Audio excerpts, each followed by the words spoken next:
Sir Davanagere ಬಂದಿದ್ರಿ, ನೀವು ನಡೀತಾ ಇದೆ ಪ್ರಚಾರ? ದಾವಣಗೆರೆಯಲ್ಲಿ ಪ್ರಚಾರ ಜೋರ ನಡೀತಾ ಇದೆ. 100ಕ್ಕೆ 100 ಭಾಗ ನಮ್ಮ ಅಭ್ಯರ್ಥಿ ಸಮರ್ಥ ಅವರು ಗೆಲ್ತಾರೆ. ಸರ್ಕಾರವೇ ಬಂದು ದಾವಣಗೆರೆಯಲ್ಲಿ ಬಂದು ಅಲ್ಲ, ಬೈ ಚುನಾವಣೆ ಯಾವತ್ತಿನ ಕಾಲದಲ್ಲೂ ನಾವು ರಾಜಕೀಯ ಬಂತಟ್ಟಿಂದ ನೋಡ್ತಾ ಇದ್ದೀವಿ. ಯಾವುದೇ ಬೈ ಚುನಾವಣೆ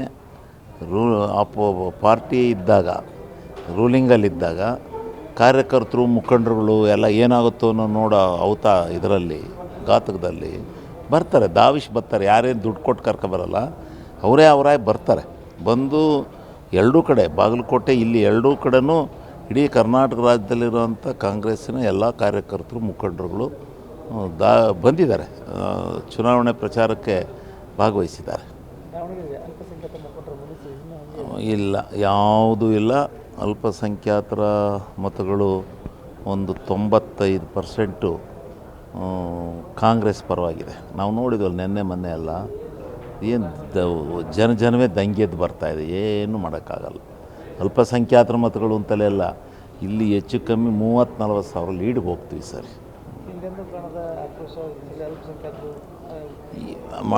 ಮಾಡಿದ್ದು ಸಹಜ, ಗೊಂದಲ ಮಾಡಿದರು. ಅದನ್ನಷ್ಟೇ ಇದರಲ್ಲಿ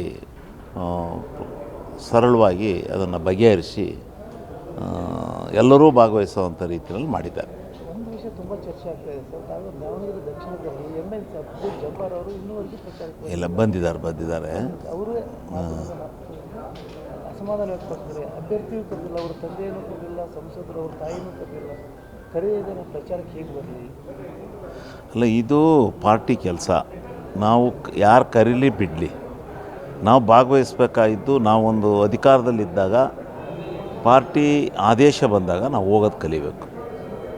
ಇದರಿಂದ ಏನು ಮತದಾರ ಮೇಲೆ ಪ್ರಭಾವ ಬರಲ್ಲ ಅಂತ ಅವರು ಚುನಾವಣೆ ಮಾಡ್ತೀವಿ. ನನಗೆ ಅದು ಗೊತ್ತಿಲ್ಲ. ನಾನು ಅವ್ರು ಬಂದಿದ್ದಾರೆ ಅಂತ ತಿಳ್ಕೊಂಡಿದ್ದೀನಿ. ಇನ್ನು ಬಂದಿಲ್ಲ ಅಂದರೆ ಏನೋ ಹುಷಾರಿಲ್ಲ ಅಂತಿದ್ರು.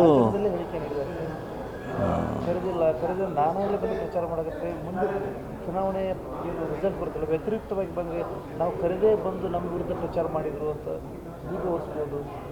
ಅದಕ್ಕೆ ಬರಲ್ಲ, ಅವ್ರು ಕರೆದ್ರೆ ನಾವು ಖಂಡಿತ ಬರ್ತೇವೆ. ನೋಡೋಣ. ನಾವಿವತ್ತು ಸುರ್ಜೇವಾಲ ಅವರು ಈಗ ಅಲ್ಲಿ ವಾರ್ಡಿಗೆ ಬರ್ತಾರೆ.